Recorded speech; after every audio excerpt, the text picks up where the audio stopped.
안녕하십니까. 지금부터 제43회 국무회의 결과를 브리핑하겠습니다. 오늘 제43회 국무회의는 김부겸 국무총리 주재로 서울과 세종청사 간 영상회의로 열렸습니다. 오늘 회의에서는 법률 공포안 5건, 법률안 5건, 대통령 영안 29건, 일반안건 3건 등을 심의 의결하였습니다. 국무총리 말씀의 요지를 전달해 드리겠습니다. 총리께서는 모레부터 시행되는 소상공인 손실보상제도로 모두 말씀을 시작했습니다. 먼저 정부는 보상금 지급이 신속히 이루어지도록 소상공인법 시행 당일에 바로 손실보상심의위원회를 개최하여 늦어도 이번 달 말부터는 소상공인 분들께 보상금이 전달되도록 최선을 다할 것이며 하루라도 빨리 일상을 회복하여 소상공인 분들이 자유롭게 영업하실 수 있도록 모든 노력을 기울이겠다고 말씀하셨습니다. 그러나 자칫 보상금 산정과 지급 과정에서 불필요한 오해와 갈등이 발생할 우려가 있다면서 보상 대상은 법이 공포된 7월 7일 이후 정부의 집합 금지와 영업시간 제한 조치와 같은 직접적인 방역 조치로 인한 손실로 그 이전 손실과 간접적인 손실은 해당되지 않는 만큼 소상공인 분들의 기대에 못 미칠 수도 있다고 말씀하셨습니다. 중소벤처기업부 등 관계기관에 소상공인 분들께 보상 대상과 규모 등 제도 내용을 상세히 안내하고 이해를 구해주기를 부탁하셨습니다. 다음으로 국무총리는 코로나19가 장기화되면서 갈등이 빈번해지고 또한 복잡해지고 있는데 각자의 생각과 이해가 다른 상황에서 대립이 불가피하지만 어떻게 대처할 것인지 현장에서 답을 고민하다 보면 갈등 해소의 실마리를 찾을 수 있다며 국무위원들에게 국민과 함께하려는 공직자의 자세로 현장을 직접 찾고 또 찾아서 국민 눈높이 맞는 유연한 사고로 갈등을 해소하고 문제를 해결해 달라고 당부했습니다. 마지막으로 국무총리는 오늘 국무회의에서 직장 내 괴롭힘 방지를 위한 근로기준법 시행령 개정안을 의결하였는데 이번 시행령 개정으로 사용자뿐 아니라 사용자의 배우자, 친인척인 근로자가 직장 내 괴롭힘을 가한 경우 1,000만 원 이하의 과태료가 부과된다고 말씀하셨습니다.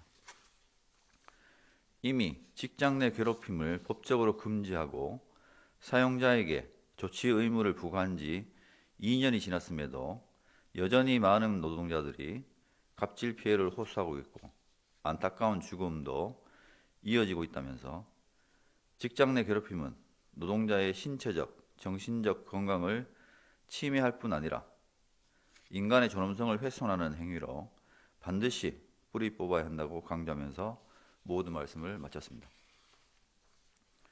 이어서 오늘 의결된 안건 일부를 소개해 드리겠습니다.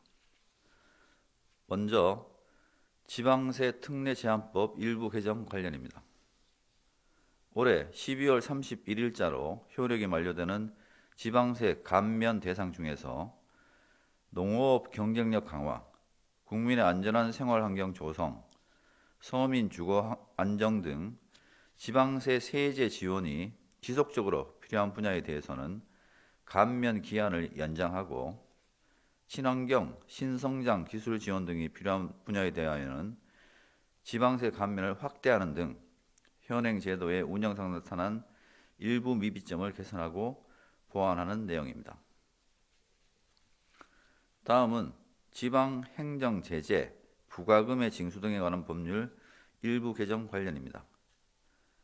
지방행정제재 부과금 체납자가 사망하거나 법인이 합병한 경우 그 상속재산 또는 합병 법인에 대해 체납 처분을 할 수 있도록 명확히 규정하여 지방재정 건전성을 강화하고 체납 처분 유예 사유에 화재, 감염병, 그 밖의 재해 등으로 재산에 심한 손실을 입은 경우를 추가하여 납부자를 보호하고자 합니다. 다음으로 임금채권보장법 시행령 일부 개정 관련입니다. 현행법은 체불 임금 등 대지급금의 지급 대상을 퇴직 근로자로 한정하고 있어 재직 중 체불 발생 시 신속하게 생계 보장을 받을 수 없는 어려움이 있습니다. 이에 재직 중인 근로자에게도 대지급금을 지급할 수 있도록 하는 내용으로 임금채권보장법이 개정되어 오는 10월 14일에 시행될 예정입니다. 재직자 대지급금의 지급 대상이 되는 근로자 기준을 마련하고 퇴직한 근로자에 대한 체불 임금 등의 대지급금 지급 기준을 간소화하는 등 법률에서 위임한 사항과 그 시행에 필요한 사항을 정하였습니다. 다음으로 근로기준법 시행령 일부 개정 관련입니다. 사용자나 사용자의 친족인 근로자가 직장 내 괴롭힘의 가해자인 경우 1천만 원 이하의 과태료를 부과할 수 있도록 하는 등의 내용으로 근로기준법이 개정되어 오는 10월 14일에 시행될 예정입니다. 이에 따라 시행령에서 직장 내 괴롭힘 가해자 중 과태료 부과 대상이 되는 사용자의 친족 범위를 배우자, 사촌 이내의 혈족 및 인척으로 정하고 사용자가 직장 내 괴롭힘 행위에 대하여 조치 의무를 하지 않은 경우에 대한 과태료 부과 기준을 마련하였습니다. 다음으로 주택법 시행령 일부 개정 관련입니다.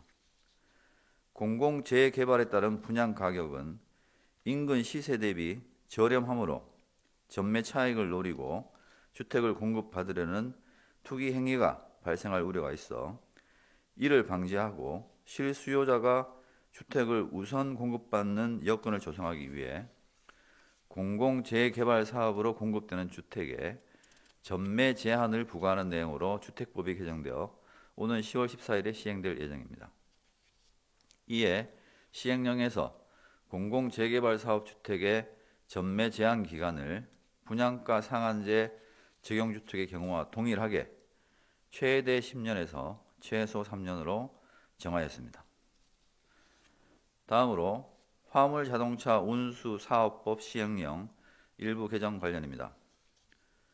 작년 7월에 관계부처 합동으로 마련한 한국판 뉴딜 종합계획의 후속 조치로 수소 전기 화물자동차를 운행하는 운송사업자에게 수소연료 보조금을 지급할 수 있도록 화물자동차 운수사업법이 개정되어 오는 10월 14일 시행될 예정입니다.